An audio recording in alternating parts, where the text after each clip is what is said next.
Okay, so today we're going to talk about modeling basic tailing storage facilities in GoldSim.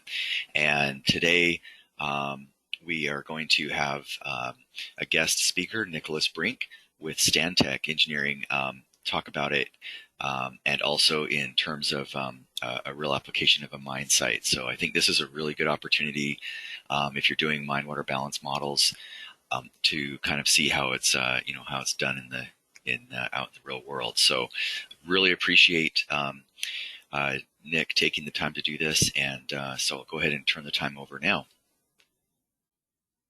Awesome. Well, thank you, Jason. And yeah, thank you to everybody who's calling in. And again, Jason, just want to say thank you, and to Rick and to everybody at GoldSim for hosting these webinars. They're very, very helpful. I rely on them quite a bit. I know a lot of people at Stantec do as well.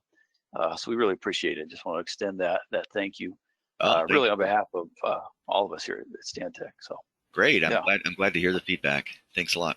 Yeah, sure. All right. So yeah, as Jason said, my name is Nick.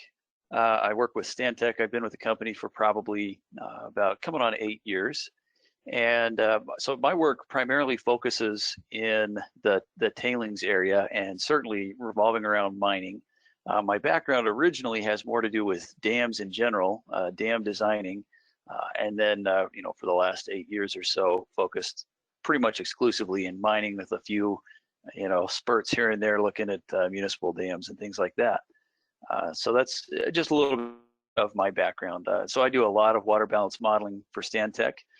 My focus is actually more so on the technical design. So I do a lot of detailed seismic modeling, seepage stability, civil design work, as well as geotech foundation investigation, geologic reviews, that kind of thing. So geologist and a geotech by trade and at heart, and the rest is kind of added in as it's needed. So that's a little bit of background for me.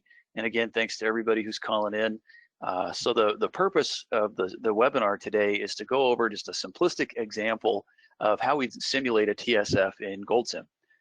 In that example, we've got a concentrator over here on the left, and we've got a TSF on the right. So I've got two containers set up already, and the calculations in this model are already set up. It's helpful to see, like, when Jason goes through and actually types in calculations and generates a model basically from scratch. Just for the sake of time, I didn't think it was really going to be possible, so I had to set these up ahead of time. But this model, I believe, is going to be made available to you afterwards, and so you can click through and follow the calculations then if you need to. And as always, I've got contact information up here. If you have a question about the model specifically, or assumption we've made, or reasoning for doing something, I'm always happy to chat. All right, so with that, before we dive into the actual GoldSim calculations, there's just a couple of sort of record keeping things. The first is, what's the purpose of this model? Every model is generated to answer a question. And so what's the question we're trying to answer with this model? So I've developed this particular model to answer the question of how much makeup water is going to be required at this site, or if we flip the scenarios around a little bit, how much water might we have in excess at the site, and might we need to discharge from the site, or treat and discharge, or somehow deal with and reduce the water inventory. So that's the purpose, and the reason I kind of geared the model that way is, for one, it's a very common question that needs to be asked, but for another, it really drives us to understand the losses and the physical processes in a TSF. And so we're going to use the model with that purpose to give us some insight into what's going on inside of a TSF. So the next little bit of record keeping, I'm just going to bring over a PowerPoint slide. And so what I'm showing here, let me go to full screen just to make it easier to see. Oops. This is just a simple diagram showing these geotech phase diagrams. So it's going to be helpful to kind of get everybody thinking this way before we dive into the calculations. And the idea is that when we're tracking the tailing slurry we're first going to be tracking the solids alone. So that's the equivalent of just the dry mass of solids. And by doing that, it actually kind of simplifies our balance process.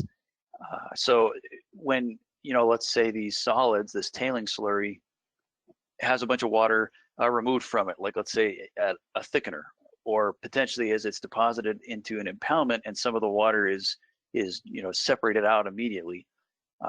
In terms of these phase diagrams, all we're doing is changing the amount of water, but we're not changing the amount of solids. And, and again, we're talking about in terms of mass, not necessarily volume. And so by looking at the mass of solids and keeping that as kind of the primary means of tracking our flows, it really ends up simplifying things for us. And then when we need to look specifically at the water flows, or and actually do a water balance, then we can take a look at our solids and combine that knowledge with the knowledge of one of these three items over here on the right, either void ratio, dry density, or solids content. And if we know a mass of solids and we know any one of these, then we can calculate the amount of water. Or likewise, if we let's say we do a calculation and we have tracked our solids and we know just by the calculation how much water we've got, then we can calculate one of these and use this to represent our slurry going forward. So keeping everything straight is a lot easier when we think about it in terms of these phase diagrams, and that's the point I was just trying to make with this. So with that, I'm going to close out. I've got a couple other slides here to potentially use if questions come up or if we've got time at the end, but the morning session is an indicator. We'll be short on time, so I'm going to try and go quickly through some of the rest of this. And I apologize that it is going fairly quick, but really the issue is there's just so much to talk about. There's an awful lot that we could say about all of this. So with that, let's actually start looking at the model itself. I'm going to use the F2 key and bring up the simulation settings. And so this is just to show you how I've got the model set up. We're running this thing on calendar time as opposed to elapsed time. And we've got a 30-year duration. So we're running it in a futuristic scenario. And I've selected a start date of January 2025, and that's arbitrary. So the intent here is to make this sort of a conceptual model that might represent a tailings dam that we're designing, but is not yet operating. And so, there's also a lot more that we could do down here with these reporting periods. And for the sake of simplicity, I'm not going to really touch these. Just I will note we're on a daily time step, which is fairly common with these types of models. I've set the model up deterministically. And so although we've got it set as a probabilistic, we're only running the one realization, which is just the default setup when you open a new model. We could just as easily select deterministic, and it's really not going to affect this particular model, just because every input is static. There's nothing stochastic built in at this point. And then finally, I'll show, I've got a couple of these global constants set up. So GoldSim allows you to set up these constant values, which you can then reference from within a calculation. And so you can give, you can add, a whole slew of these things and give each one whatever name you'd like. And then when you refer to it in a calculation, it's easy to know that you're referring to the correct value. And so I had a question this morning asking why are we defining the water density explicitly and not just using the built-in constant water density that GoldSim already comes with, just having it built in. And my answer to that was essentially there is no good reason. So I like to do this just to be explicit, so that if somebody picks up this model and needs to review it, they can see quite easily what I'm assuming for the density of water, and they don't, or perhaps somebody who's not familiar with that aspect of GoldSim. So at any rate, we've got these two constants set up, and I'll be referring to those throughout the model. All right. So before we dive into the actual nitty-gritty calculations, let's talk about the actual methodology here. Like what is the process we're going to use to calculate this makeup water? So like I said at the start, we've got two containers here, one representing calculations of the concentrator and one at the TSF. The only reason I've separated these out is that there's a lot going on in this TSF container, and it's a little easier to look at these concentrator calculations when they sit on their own, as opposed to try and look at it all in one view. So that's really it. And the reason we have to model the concentrator, though, is that the processes that occur here are really going to drive what's going on in the TSF. And so by that, I mean, our concentrator is going to produce a stream of tailing that's coming into the TSF. That tailing stream is going to drive the behavior of the TSF.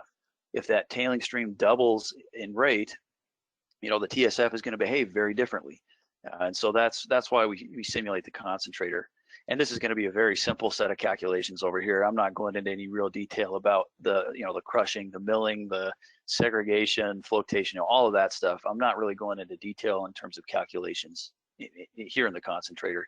The goal is just to produce tailing and then use that as an input to the TSF. So then the goal of the TSF calculation now, though, is to really try and understand what happens to the water that's coming into the TSF. Is it being lost somewhere? Is it being accumulated in a pond, or where it would be available to reclaim and come back up to the concentrator? Or is that water something else happening to it? I don't know. That's the purpose of this calculation. And so then once we have the calculated amount of reclaim that's available, that is going to be an input back into the concentrator, because the concentration process, is going to require an awful lot of input water.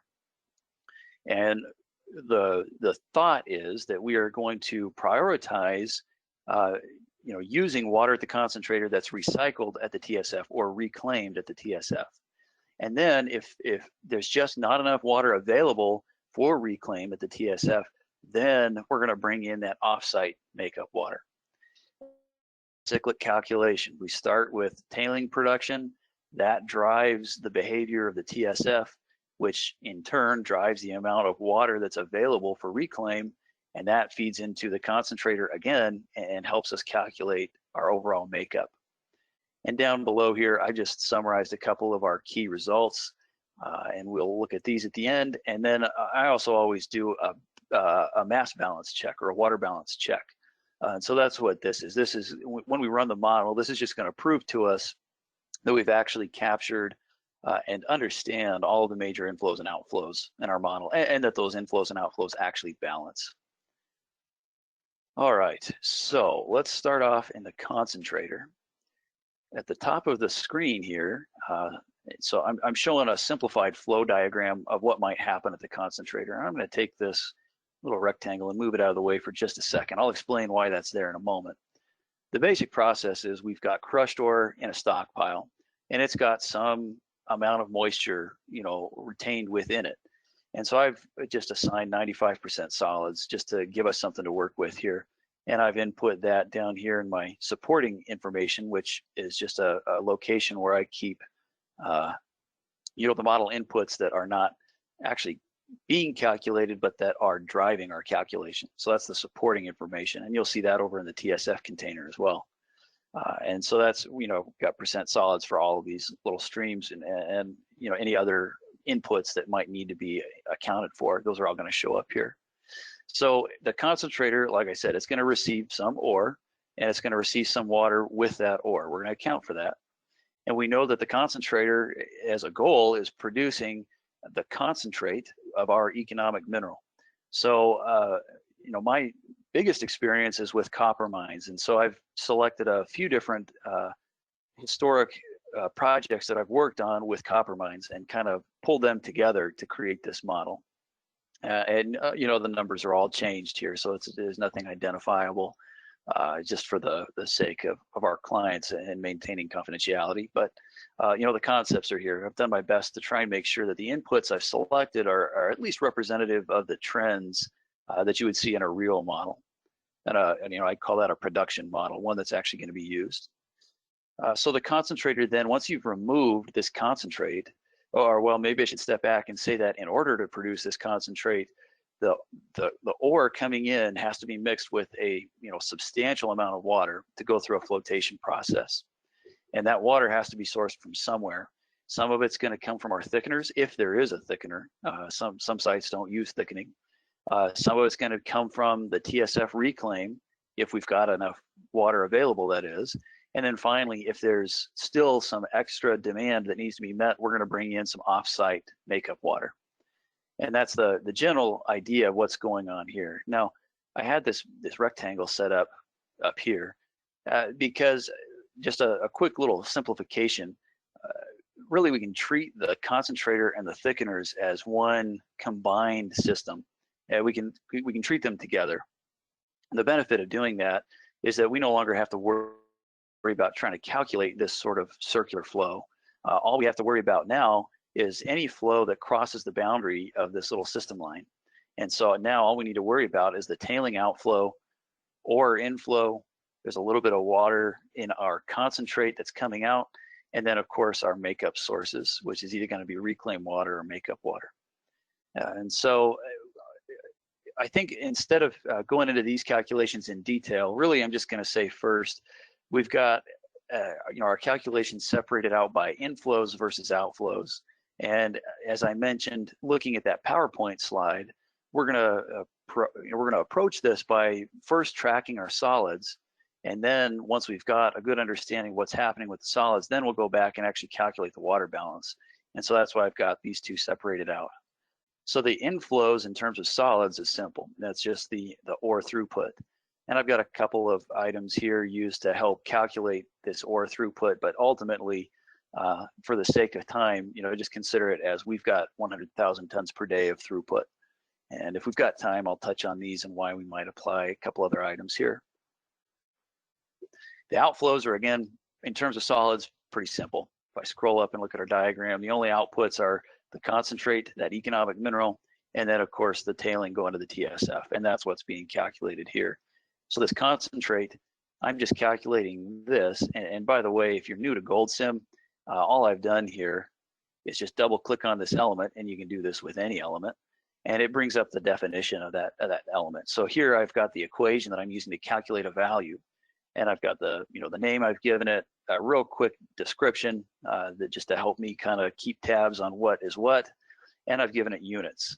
And so of course GoldSim is dimensionally aware, and that means that we don't necessarily have to keep track of the units ourselves. I could, bring in an element that's in terms of imperial tons, and then use that, apply it in a calculation based on metric tons. And as long as I've defined my input units correctly, and really if I've got an input element and just a static value or something, as long as I define the units of every input correctly, the calculations are going to take care of the units themselves. And so that's a really great thing with GoldSim. And so, right, I was just going to show you the concentrate recovery, or the amount of concentrate, is simply just a ratio of the ore coming in. And so really that would have to be selected as a function of, the ore grade. You'd have to consider the efficiency of your flotation process and the recovery rate, and things like that would go into selecting this ratio. And a lot of times at an operating mine, that ratio is known. So you can just get it directly from operators. And that's where this is coming from. This is, again, just a ballpark, not necessarily representative of a specific mine, but definitely in the order that I would expect to see. And then the amount of tailing coming out is just simply the total ore throughput coming in, subtracting out the concentrate, and that's it. The rest is tailing. All right, so, well, you know what? I think I might change my course here. I said we'll take a look at the rest of the solids first, but in order to avoid jumping back and forth between the concentrator and the tailings container, I'll just talk about this first because it's pretty simple. The first calculation that we need to make to track our water is how much water is actually coming into the TSF, or excuse me, coming into the concentrator through that raw ore. And so that, again, is based on this 95% solids that I listed up here. And I've got that input right here. And I've given you the equation right in the middle. This is the equation that we use to calculate how much water is, held within a stream of slurry. And so this ore, it'd be hard to call it slurry at 95% solids, but it really doesn't matter whether it's 5% or 95% solids. The equation doesn't change. So to calculate the water in the ore, I'll bring up that element. We're just taking our ore throughput rate, which is this MS, or mass of solids, dividing by the percent solids, which again is this element right here, 95%, And again, because I've got units defined correctly, I don't have to worry about whether or not I've defined this as 0.95 or 95%. GoldSim takes care of that for me. And then subtract out this mass of solids. This equation comes directly from these phase diagrams I showed earlier. If you need a proof of that, you can track that calculation yourself, or it's pretty much any geotech textbook is going to give you something exactly like this. So the only difference now is that I want to display these in terms of a volumetric flow rate. So I've got this defined in liters per second as opposed to a mass flow rate, which is what comes out of this equation. So like, kilograms per second. And I don't know about you, but to me, it's a lot easier to conceptualize 1 liter per second than it is to conceptualize 1 kilogram per second of water. So that's why I've kind of broken it back into the volumetric flow rate, even though we're tracking things by mass. So that's just something to keep in mind. I'm dividing by this density of water, which, by the way, this is that global value, that global constant that I built in. And I could just as well use the preset water density in this.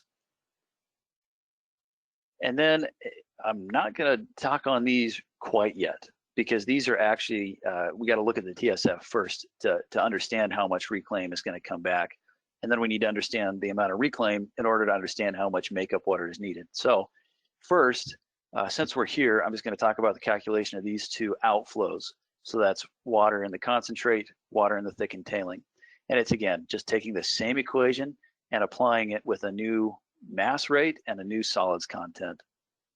And that's just, again, all we've got here. We've got the concentrate production, which is the mass rate, divided by the solids content, which is one of my inputs up here in the supporting information, and then subtract out that concentrate production, again, just based on this information, this equation.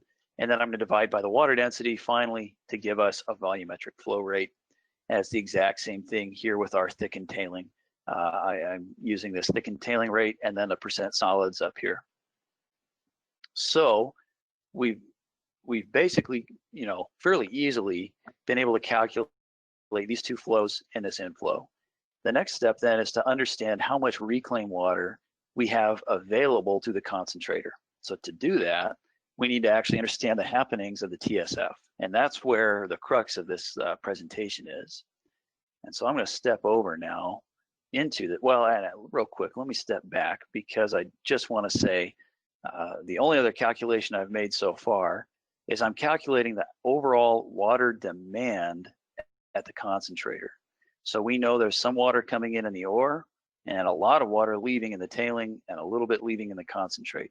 So how much water actually has to come into the concentrator to allow us to send out particularly this tailing at such a large amount of water built into it. And that's what this element down here is calculating. It's that overall water demand at the concentrator. So this is going to feed into the TSF calculation. And to kind of give the end from the beginning, we've got a pool element with some outflow requests set up over at the TSF. And this overall water demand is going to represent our request for additional water from the TSF. And then we're going to use that pool element and the allocation components of that element to help us understand if we're going to be able to actually source all that water from the TSF. And so that's where this element comes in. This is connected to that pool element. And it's connected in such a way that if the pool element reduces too low in volume, then it's going to actually limit the amount of reclaimed water. So these two can take on different values because of that. And then we're going to calculate the offsite makeup.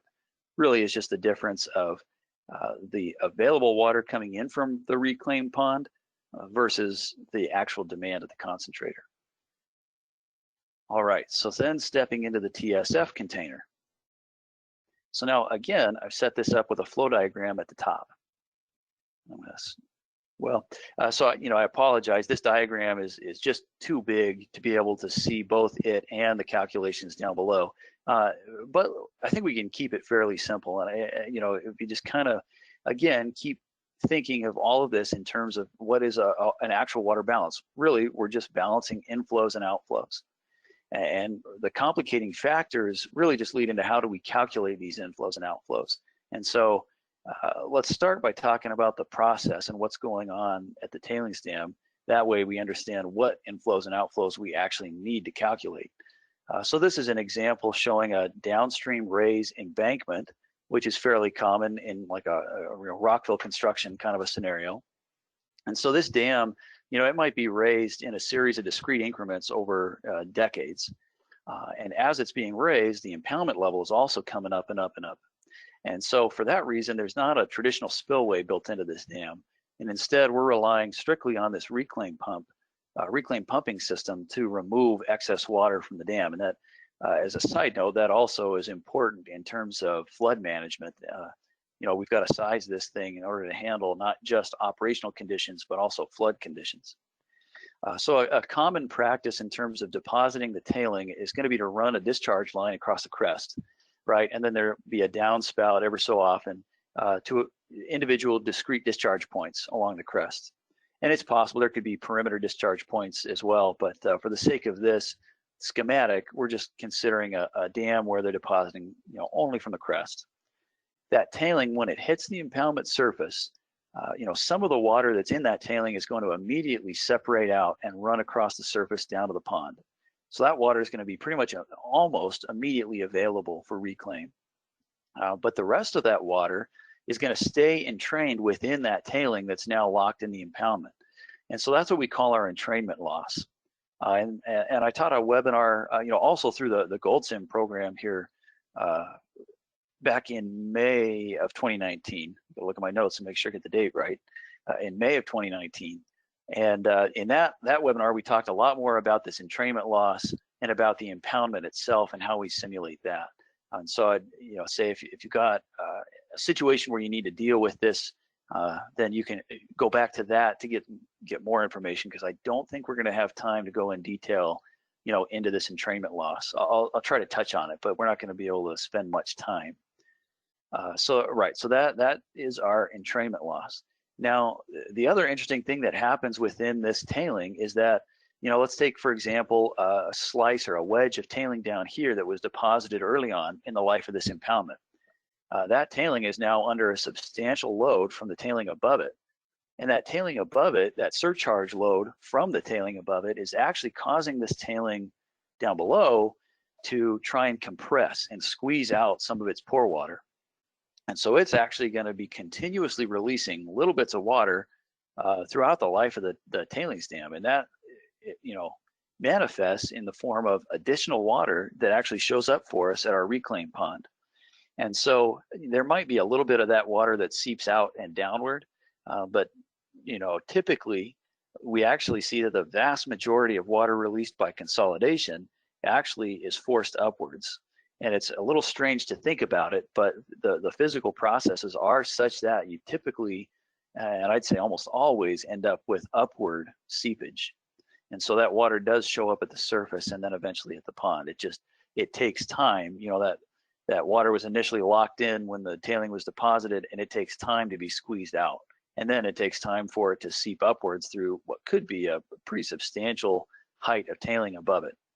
So this is a very time-delayed process, or it can be.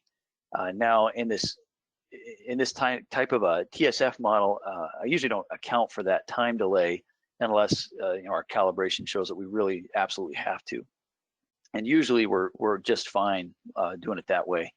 And so the reason that we are okay doing it that way is really the way that we calculate this entrainment loss. And the way it's calculated is we look at a given time step, we look at the quantity of water that's entrained in the tailing, then we move on to the next time step, and we again calculate the new amount of water entrained in the tailing, including the newest tailing that was deposited over this current time step. And then we compare the two volumes of entrained water. And the difference between those two divided by the length of the time step gives us the rate of entrainment. And that calculation alone automatically accounts for a little bit of water released by consolidation. And the reasoning behind it gets fairly complicated, but I think the easiest way to think of it is that, as the water is leaving the tailing, that's the only way that the tailing can actually truly compress. And so I don't think I'm doing a very good job of really explaining that in detail. I think we might have to put a pin in that again just for the sake of time. But by calculating the entrainment loss in the way that I just described, by looking at the volume of entrained water at one time step versus the next, calculating the rate as a function of the time step, and treating that as your net entrainment loss, that does automatically account for this water released. And so if we've got time at the end, I could step back. If someone does want me to talk about that, I'm happy to stay on a little bit late, and you could type that in as a question towards the end. And you know, again, very happy to talk about this. But again, you can refer back to that May webinar, and it gives you a lot more detail about this. So then we've got to account for our climate variables, right? So we've got precip, evap, run-on, and then we've also got some potential other losses that might be occurring. When I say seepage loss, I'm talking about seepage into the foundation that's irrecoverable. And so that's either reporting to groundwater, or it's representing just kind of an initial wetting of areas of the foundation that are, you know, being newly wetted as they're being newly covered by the impoundment as it's growing. That'd be similar to an initial abstraction loss in a hydrologic calculation. So in this GoldSim model, I'm only considering these at a real high level, and I've got just a static value of 50 liters per second approximately representing these losses. So these are things that you might need to consider, but they have a relatively minor impact, relatively, compared to these other components. And so I did want to mention too, a lot of impoundments are constructed with a collection system downstream of the dam, and that's going to allow any seepage that comes down this direction, in theory, to be collected by the system. It can be a combination of sumps, grout curtains, and foundation cutoffs, as well as you know, pump back wells downstream of that cutoff that just return water into the sump, or return water ultimately probably back into the impoundment. And so for this model, I've made the assumption that this water that seeps down through the foundation is going to be collected down here and then just pumped right back up into the TSF. So because it's just sort of a circular loop like that, there's really no need to calculate it, at least for our purposes. You know, if you're going to try and build in water quality components, or let's say this water that's being collected is not going to the impoundment, but it's going somewhere else, maybe dust control or something like that, you know, then of course you would need to calculate it and account for it correctly. Okay, so that was a lot of lip service to this flow diagram.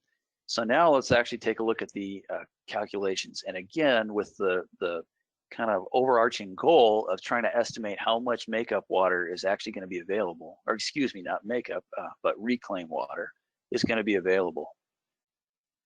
So scrolling down here, now I've got these calculations set up again, and they're organized again, just like we saw up at the concentrator. Get that set up correctly here. So again, we've got supporting information as just sort of the generic inputs. Those have to do with the density curve, which that in and of itself is a challenging thing to arrive at. It's an input to the model. You know, it's not something we're calculating in the model. And it's both, in most cases, in most models, this density curve is both the greatest source of uncertainty in the model and also one of the most sensitive inputs. And so a lot of time really needs to be devoted to understanding this density, because it has such a huge impact on the overall water balance. And so I've tried to set up a couple of scenarios here in this model to show the sensitivity of this density curve. And we'll see if we've got time, I'll show those. And if not, that's fine. This model will be available to you, and you can take a look at these scenarios that I've got set up. And again, for those new to GoldSim, there's a scenario feature built into GoldSim. That's what I'm referring to. So I'm going to click the F7 button on my keyboard to bring up the scenario manager. So here I can define any number of scenarios, and I've given these names, and you know, these are just text. The fact that I've typed in 100,000 tons per day up here, that alone does nothing in the model. So we got to actually go over to scenario data, and now I've got all of my predefined scenarios, the names that I've given each one. And so this is where I'm actually going to modify things within the model. So I've got a few different input elements set up as you know, scenario inputs. And that, when I click a checkbox, which I'll show you in a second, in, let's say, this ore throughput, or, well, let's use the density selector because that element is actually in this container. I've got the ability now for each one of these scenarios to pick a different value. And then if I were to click run all, GoldSim is going to run each one of these scenarios and retain the results from each scenario simultaneously. And then I can go into any of my predefined plots and I can compare the results from one scenario to the next. So it's a really convenient way to look at sensitivities like this. And so this is that density selector element, and this is that checkbox I was talking about. When I tick this box, all of a sudden this value is going to be controlled or tracked in the scenario manager. All right, so on then to some of these other inputs. We've got to have some volumetric inputs in order to do some geometric calculations. So we've got an impoundment, elevation volume curve, elevation area curve, and then we've also got an area volume curve for our reclaim pond. The impoundment stage area storage relationships are something that you have to develop with some sort of a 3D modeling software, whether it's CAD, Muck 3D, Carlson, any of those. And the idea is that you're just representing, at any given elevation for the tailing surface, which, by the way, it's important to account for the sloped tailing surface, and you get your best estimate of what the actual 3D surface is going to look like with time. So that's where Muck 3D comes in handy. For a given elevation, how much volume of tailing is actually being stored, and what's the area, the surface area of that tailing surface. So that's what these two are. The pond area volume curve also comes from CAD calculation, but we could also make a simplifying assumption and represent this pond as an inverted cone. And that's an assumption I like to make a lot for a conceptual model kind of at this stage. And at that point, the only input you actually have to have is your slope, the slope of your cone walls. And so this is not a perfect assumption, but if you are careful in how you pick that slope, you can make that sort of geometric assumption. You can make it actually pretty realistic and do a lot of different geometries. And now if the reclaimed pond is very stretched out or maybe dendritic and it fills 4 or 5 different little sub-valleys, maybe that's not so applicable anymore, but it's at least a starting point.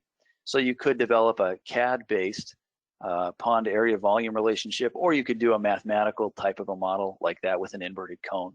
And then once you've calculated a volume of water, as long as you've got that slope defined, you can calculate the height, you can calculate the area, and that's what's important.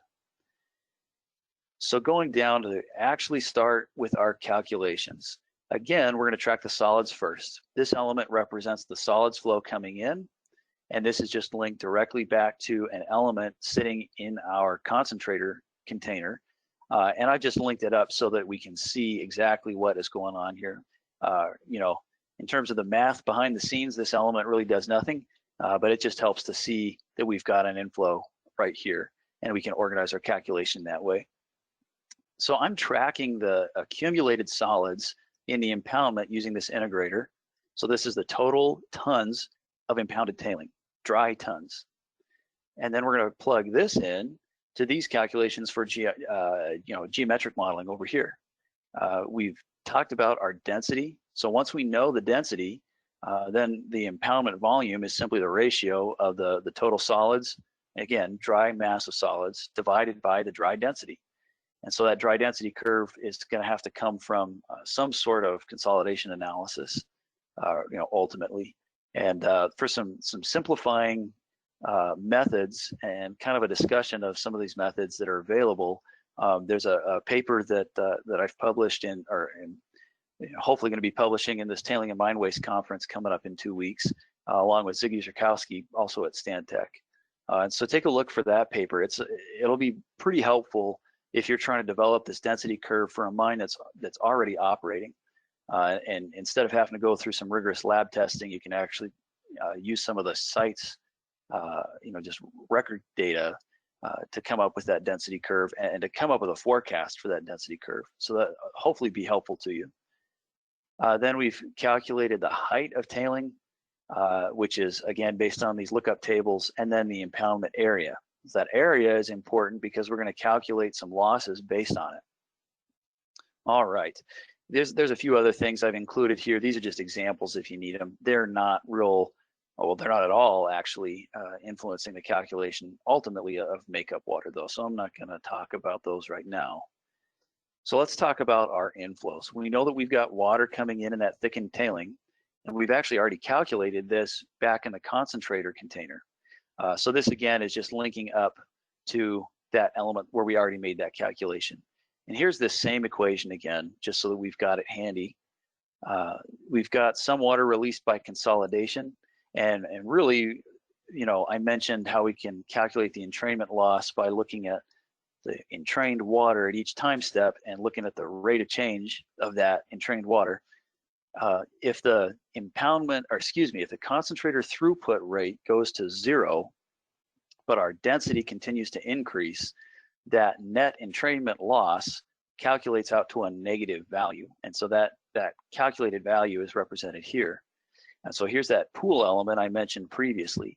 If I had a negative outflow request, we'd get an error. I think we'd get an error, and I actually haven't tested that, so maybe I'm mistaken on that. But at the very least, if you're reviewing this model, it's going to look strange.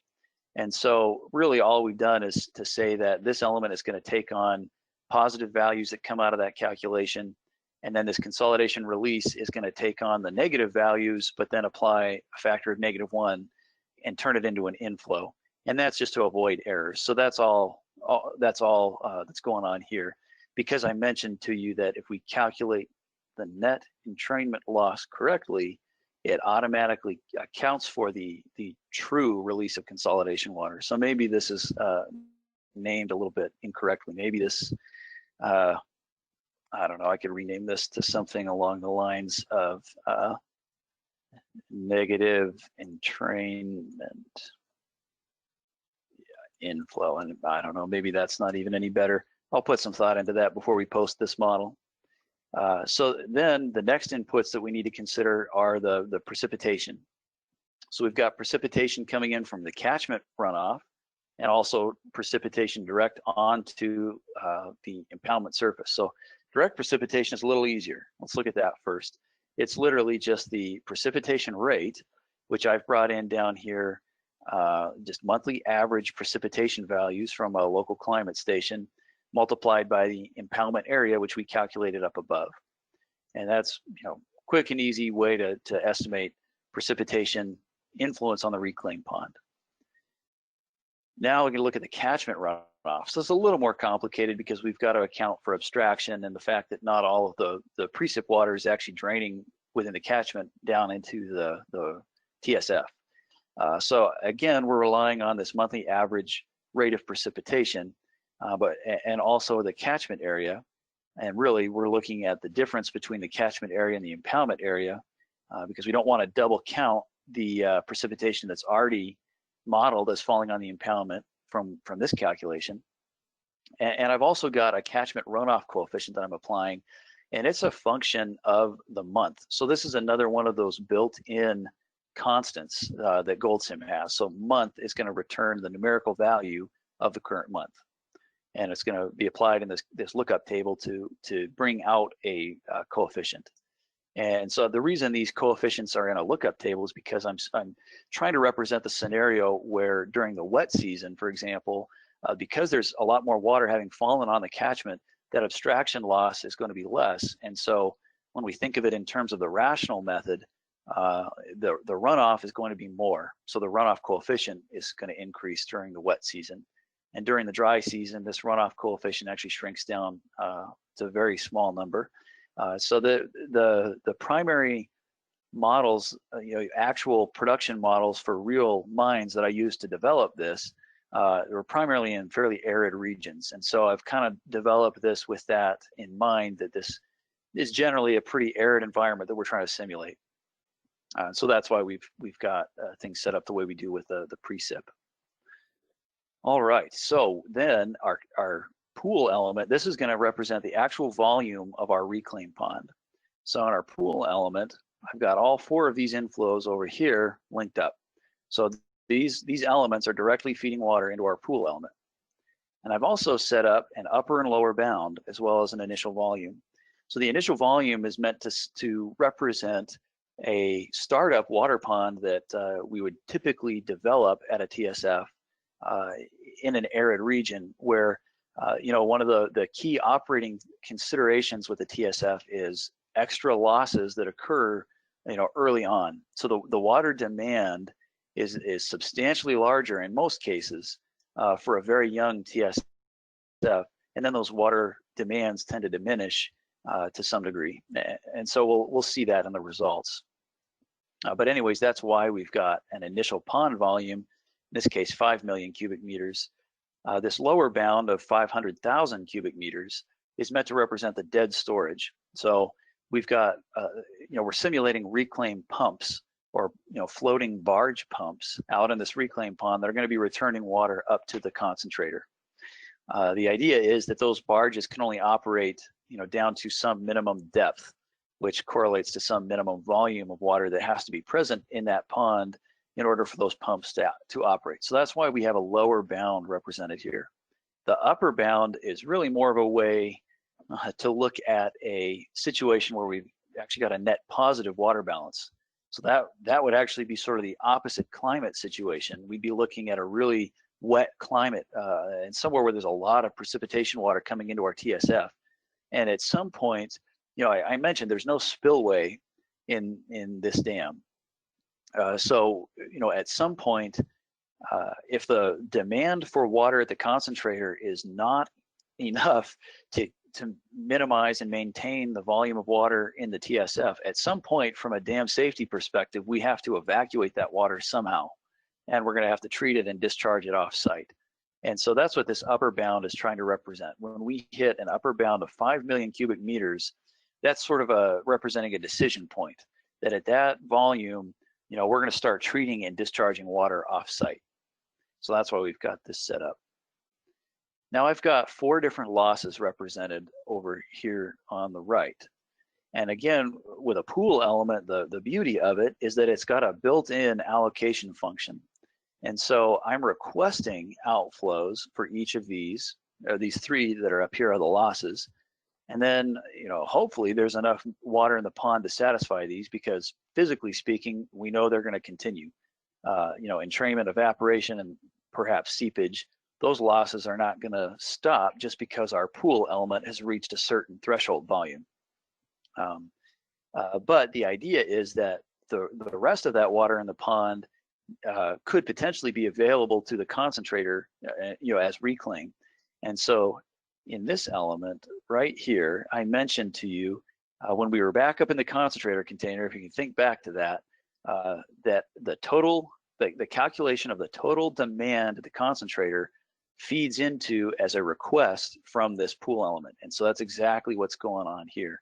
This is just linked up to that demand calculation at the concentrator. And then it's linked up here as an outflow request. So as we go through our calculations, depending on the volume of water in our pool, we're going to understand how much water is actually going to be able to come out of the reclaim pond. And so we're only going to ever take out as much water as is needed at the concentrator. In a net positive water balance situation where we've got excess water, this pond volume is just going to continue to grow and grow and grow, and the demand at the concentrator is not going to be enough to maintain or reduce that pond volume. But in a net negative situation, we're going to actually be limiting, or could potentially be limiting, the amount of water coming out if the pool volume reduces down to that minimum level. And so that's what we've got going on over here. These are linked up as the actual outflows. And I've got an interrupt element. This is really just an error check. If something's gone wrong and there's actually not enough water in this pool to satisfy the losses, then we've got a problem, because we're no longer representing reality. And so that's what this error check is doing for us. It'll flag an error for us if that situation arises. All right, so real quick, let's talk about these losses. So the entrainment loss I already mentioned, and I've made these calculations within this container here. And again, I'm trying to kind of keep these organized for you. And I know it's a little tricky to necessarily follow the logic of all of this at once. So it might mean having to take a look at this model and track the calculations through yourself, to get a good handle on what's going on. But, suffice it to say, we're taking a look, we're calculating by this equation over here, the amount of water entrained in the impounded tailing at any given point in time. All right, and then we've got a previous value element that's telling us that the volume that we had calculated on the previous time step. We take the difference of those two, divide it by the length of the time step, and that's our net entrained water loss. All right, and so then, as I mentioned before, simply because if we had a negative withdrawal request at that pool element, so if the net entrainment loss goes negative, which would happen if we were to represent a drastic reduction in the throughput rate, maybe even shutdown of the throughput, we'd actually turn this net entrainment loss negative because the tailing is going to continue to consolidate and continue to release water over time because the density is increasing. But there's going to be no true entrainment loss going on, so that value becomes negative. And all we're doing here is saying we're going to take on the positive values that come out of that entrainment calculation, and down here we're going to take on the negative values, multiply it by -1. And so this element here, if I step back up one level, is what feeds into this. I've renamed it this negative entrainment inflow, but I had previously named it consolidation release. All right, so then evaporation. So this guy is another tricky one, or can be tricky, really just because you have to account for the different evaporation regimes on the impoundment surface. So to talk about evaporation, I'm going to flip up to the diagram again.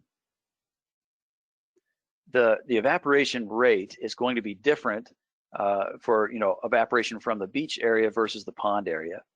And if we think about it in terms of just a pan evaporation rate from a local climate station, which is exactly what I've built into this model, it's just monthly averages instead of daily values, but monthly average pan evaporation rates, that's the input to our model that we need for the climate data for the evaporation calculation.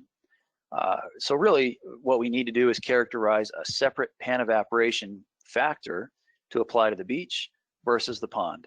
And if the situation is such that there's areas of the beach that have been left without fresh tailing deposited for a long period of time, that might desiccate, particularly in an arid environment, it might desiccate. And so we might need to consider a lower pan factor when we simulate evaporation from the desiccated area or dry beach, and a little bit higher pan factor when we talk about the wet beach or areas where deposition is happening and there's a lot of surface water flow. And then the direct precipitation in the area where we might have desiccation, we actually kind of have to consider a little bit of additional loss or water.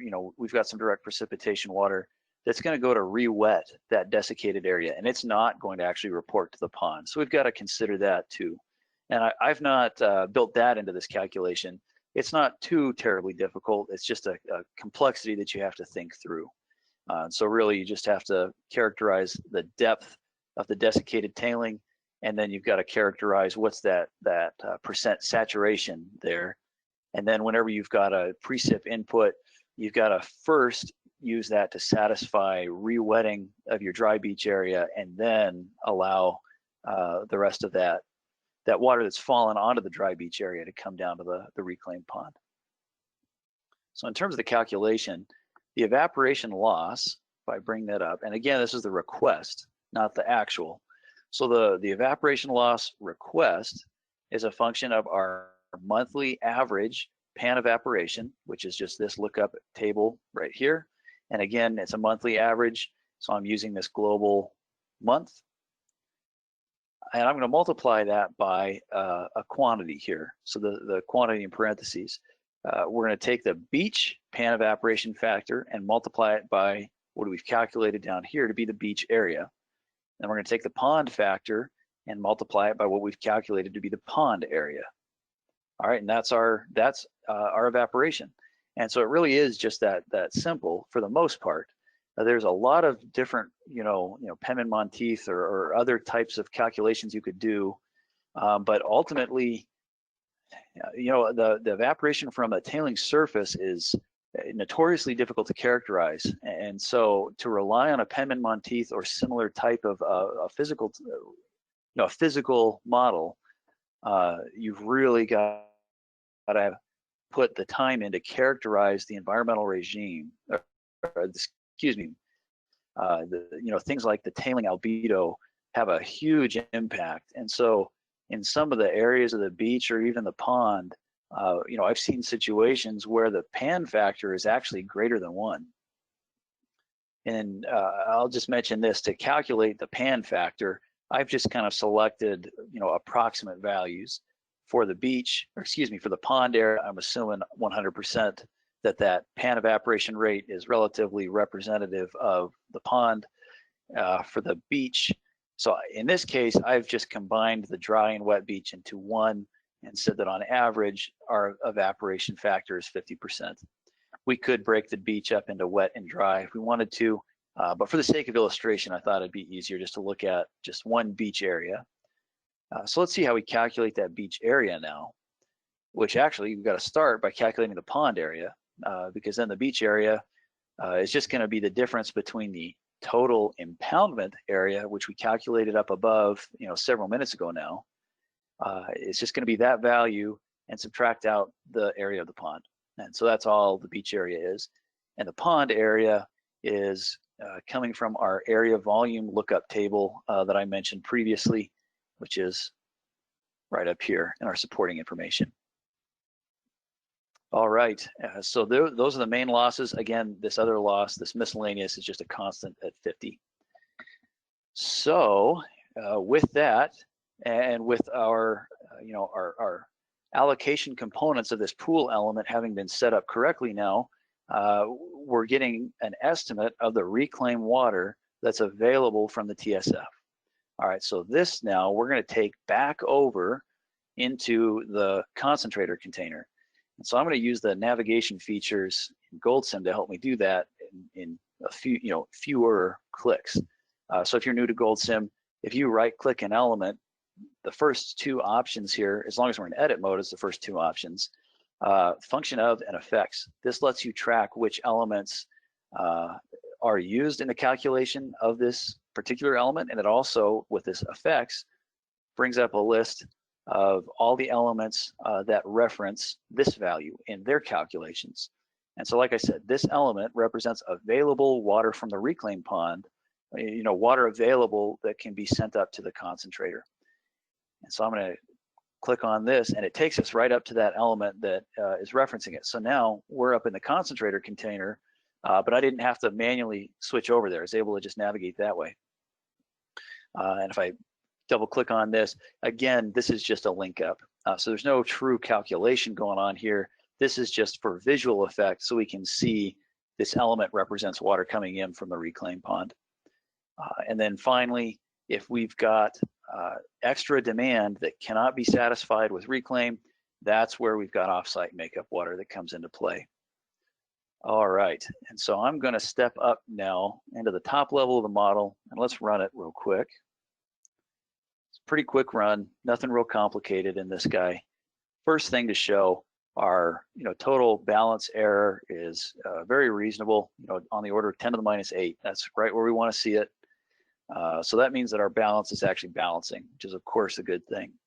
This makeup water, I can right click it and plot it this way, or I've already got a plot set up here. And the red line now is our makeup water.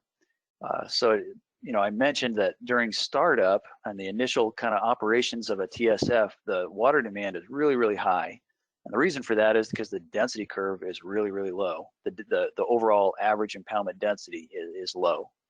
And so that leads to the requirement for a lot of extra makeup water. One thing we could do to help curb that is to go into the concentrator, and up here where I've got the ore throughput, I'm gonna hit F4, which takes us back into edit mode. And because I've got scenarios set up, it's gonna ask this question, and I'm gonna say delete them all. I wanna go back strictly to edit. And this element right here is where we just directly input that 100,000 tons per day. But I've set up a time series that's just a unitless multiplier, and it's going to start at a relatively low value, 0.25, and increase over time over the first year and a quarter of operation. So if I take that multiplier and in here multiply it, oops, excuse me, my ore throughput multiplier, which is unitless, so I don't have to worry about that, and then rerun the model, the effect now is that instead of having a constant throughput with time, we're going to start out at a much lower throughput, and we're going to progressively ramp up the throughput. And that's going to help us a lot in terms of the makeup water. So instead of stepping up to that top level, I'm just going to right click and plot the time history. So where we previously had close to 1,100 liters per second initially, now we've actually got 0 makeup demand to begin with, and that's because we had a relatively large startup pond that we simulated. So that initial pond volume and our pool element, that's helped us out a lot. And then also, the ramp up has helped us out a lot. So one final thing that I'll show, and then we'll call it for time, is that I've set up a link to an external spreadsheet here. And so a pretty cool feature of GoldSim is that it talks real seamlessly with Excel. You can both bring values in from Excel and you can export results to Excel. And this is only one way that you can do it. There's a lot of other ways that you can actually interface with Excel. So basically what I've done in the next level up, within some of the result elements, I've set up links to an external spreadsheet. And because those links are already set, I can now go in here and just say export now, and it's going to take the data out to Excel for me. And so there's 3 separate result elements going on. That's why you're seeing increments of thirds. And I always prefer, in this dropdown, there's an option if you want to automatically export results at the end of every model run. I choose to not do that simply because it does eat up a little bit of time at the end, and I may not always care about exporting to Excel. So I always leave this as just a manual thing that I've got to do if I want the data out there. And now let me bring this up. All right, so I'm actually going to show a different plot first. This is showing the makeup water that was calculated in our model, and it's also showing our density curve. So this is the density curve that I was telling you about that takes a lot of work and thought to develop. And so we're seeing here that as our density curve grows in density, our losses are reducing, and therefore the makeup water that's required is reducing. So that's just kind of a trend, a general trend that we typically see in these impoundments. But this guy is sort of just another way of looking at that, but a lot more informative. So here we've got the same lines, this green line which represents makeup water, and this black line representing the impoundment density. But now we're actually taking a look at the total losses. So we've got that 50 liter per second miscellaneous loss, and then we've got our calculated evaporation loss, which that's growing over time. But it makes sense that it's growing over time because our impoundment starts out relatively small and then grows in area, and the evaporation is a function of the area. And out here, we initially had a large pond, and the pan evaporation factor of that pond is much higher. And so that's why, if you can see it, there's a spike in the evaporation over here. That's what's happening. But really the important factor, oh boy, Excel, is this gray area, which represents the net entrainment loss. So this entrainment loss starts out high when we've got low density, but then it reduces and reduces and reduces with time. So eventually the evaporation sort of takes over as the driving factor that leads to the need for makeup water. So, in theory, if we had no other inputs, the makeup water, this green line, should actually match exactly the total losses. So I think I neglected to mention, this is a stacked area plot. So the top boundary of this gray area represents the total losses. And the reason the total losses are offset from the makeup is because we've got some additional water coming in with precipitation, and then also with water coming into the concentrator with that raw ore. So those serve to offset this a little bit. All right, so that's our time. I didn't get to show you much in the way of these scenarios, but suffice it to say that if we were to select a different scenario with our density, say a much lower density, this gray area grows substantially. And so you could play around with that if you'd like to when you get a copy of this model. But for the sake of time, I'll go ahead and stop there. I apologize, I didn't see that. We're already 5 minutes over. I think I started my timer a little bit late. So with that, if there are any questions, happy to take them. And like I said before, I'm also happy to stay a little bit later and talk about some of the details of these losses or any of the other details too, if that's of interest. Thanks, Nick. Appreciate that. I've got a couple of questions already in the queue here. Somebody asked, shouldn't there be an arrow connecting the concentrator to the TSF? So we must be looking at the. I don't yes, remember. I don't that's remember a really good. Oh, maybe right here. I think probably right here because we're looking at these containers. So yeah, you're absolutely right. There should be an arrow in both directions. I actually, and this is just my personal preference, and I think I'm a little bit strange compared to what other people like, but if I right click just anywhere within our model area, I've hidden the influence lines for just the straight values. And so when I close out of this, I can actually undo that pretty quickly by unchecking this filter influences. And so now all these arrows show up. So thank you for asking that. I completely forgot to mention that I had done this. So everybody is probably who's used to GoldSim is probably used to seeing these influence arrows. But this is really why I did it. You know, I've organized my calculations in just kind of in order that makes sense to me, but it doesn't necessarily make a whole lot of sense in terms of tracking these calculations. And so it gets pretty busy. So I just turn those off to clean things up a little bit. That's what's going on. At least if I'm understanding the question correctly. Yeah, I think that's it. Yeah, okay, yeah. Great, thank you. The next one is, when considering the storage curve for the decant pond in the TSF, do you account for the change in beach slope for subaqueous deposition within the pond compared to the normal beach slope of 1 to 2%? Yeah, that's an excellent question. And the short answer is yes. So right, the beach slope underneath this pond is probably going to be steeper than the beach slope in the exposed beach. And that just has to do with the rheologic properties of the tailing as well as just the kind of, you know, the flow environment. So yes, the short answer, like I said, is yes. We do account for that. And, you know, really when we're coming up with, you know, the values in this lookup table, you know, I kind of populated these generically based on that relationship that I mentioned earlier, assuming an inverted cone. And so, yeah, you could take the steeper slope and just apply that directly, or, you know, in a more sensitive type of a model, what we'd actually do is instead of resorting to that inverted cone assumption, we'd try to do something a little more detailed with like Muck 3D.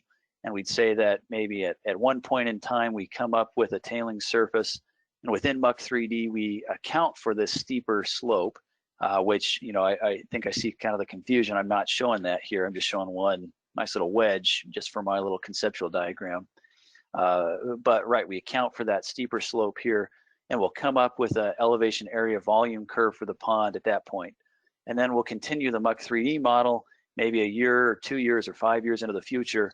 We come up with a new 3D tailing surface and a new 3D you know, representation for the stage area volume relationship of the pond. And then we've got to do some interpolation between those points in time. So long answer to the short question is yes, you know, we do have to account for that. And it is accounted for actually in the way that I developed these values here. Okay, great. Another question just came in. Looking at the last plot that you showed, the question is the reason that the reason we see the behavior in this plot, is it because you're using constants in the evaporation rate and precipitation rate, or why is every year similar? Why does every year look similar? And I'm not sure which. I wonder if they mean the trend here, that kind of similar behavior like that. Oh, the repeat. Right. And if that is the question, then yeah, that is the question. Yeah. Okay, perfect. So right, these kind of seasonal cycles that you're seeing here, that's actually a function of the way I brought in the evaporation rates. And so if I bring us down where I defined those, the monthly average precip rates, vary by month. So we represent kind of the wet months having very little evaporation, and we represent dry months having a lot more evaporation happening. And so that's why it's happening. And we're just constantly, this model has run for 30 years. So we've got 30 years of cycling through this, series of evaporation rates every single year. And that's the biggest reason. And then, right, the pan factors are just constants. And so those are not changing with time. If we were really, concerned about evaporation and its impact on our makeup water, and really in most all of our production models that we develop for clients, we do much more work to characterize that evaporation. We go to a true hydrologic model for both precip and evap, really. But for the sake of this illustration, that's just why I brought in just a simple kind of lookup table. That makes sense. Okay, great. The next one is, can we briefly go through the balance error check? Oh, sure. Yeah. Sure. So yeah, this is a really good thing to have, and something that I kind of mandate in all the models that I review or develop. And what we're doing is, if we look up here, and let's say we look at our Tsf diagram as an example. In this diagram, it's clear we've got a series of inflows and a series of losses. And when I say an inflow, I mean the water that is new to the site. So, water in the tailing that's coming from the concentrator to the impoundment, I'm not necessarily considering that new water to the site, because that water originally, if we go back up to the concentrator, came in up here in the form of makeup water. And so really all we're doing is trying to characterize what is new water flowing into the site and what is water that's actually truly lost from the site. And we're going to sum up the new water in the form of inflows. We're going to sum up the losses, and we're going to integrate those. So over the course of the model, we're just coming up with the total cumulative water coming into our mine site from somewhere external. So that's the precipitation, that's makeup water offsite, as well as water coming in with the ore. And then the site losses, and I'll bring this up so you can see exactly what's in here. We're doing the same thing. We're summing them up and integrating them. So this integrator gives us the total cumulative water lost from our site. And that includes water in the concentrate from our concentrator plant up here, the net entrainment loss that we calculate in the TSF, the evaporation loss, that miscellaneous loss of 50 liters per second, that static value that I brought in. And then finally, I also threw in this discharge offsite, which we haven't really talked about, but this only operates in a really net positive water balance. And I've got a scenario here where basically I multiply the precipitation rates by a factor of 100. So a huge amount of precipitation, and all of a sudden there's too much water in our TSF, and that upper bound in the pool activates, causes some overflow from the pool, which is linked up to this discharge. And so that's all this guy is. And then we're going to track the change in storage across our site. And so really the only change in storage we need to worry about is that supernatant pond, the pool element. And to calculate the change in volume, I'm just taking the current volume in that pool element at any given time step, and I'm going to subtract out the initial. The initial pond volume, it's the same element that I used to define the initial pond volume in that pool element. So this is the change in storage, right? And then we just go back to our basic governing equation for a balance of any kind. Cumulative inflows minus the cumulative outflows or losses minus the change in storage. should always equal 0 if we've adequately, balanced and accounted for all the flows. And so because this value is very, very good, very close to 0, now on the order of 10 to the minus 7, we're confident that we have. This value would take on, some non-zero value if, let's say, I go in to update this model and I want to consider a new loss of seepage down into the environment, down into the groundwater, but I neglect to, account for that seepage in terms of actually, looping it into it and accounting for it in the overall balance. Then all of a sudden, this value no longer is 0. Or alternatively, the same thing could happen if you did your calculations correctly, but you forget to bring in that new loss and add it as a new line in this element here. So it's just an error checking mechanism. And really, it's just a method to kind of help you understand if you've captured all of the losses and inflows in your model. Great, thank you. Looks like we don't have any other questions. I haven't seen any come in. So if any of you have any other questions that you can't get in time, you can ask either Nick or I. I can forward your question over to Nick if needed. But anyway, Sure. Yeah, I'd like to just thank Nick. Thank you very much for taking the time to do this and prepare. It was really useful and nice to see it in more of an applied view. So really appreciate that. And somebody just asked, will the model be in the library? So is this something that we could post there, Nick? Yeah, Jason, I'm happy to share it. Okay. And I can send along these that external spreadsheet that's linked up. Okay. Or anything like that. Okay, yeah. Great. Yeah, we'll probably have that for anyone to use probably at the latest on Monday, if not earlier. So thanks again for joining, and hopefully we will see you all next week. If you are interested and have not yet registered, please go to our website and go into Learning Resources, and you'll see our webinars page there, and you can register. So thanks again for joining, and thank you, Nick, and we'll hope to see you guys next week.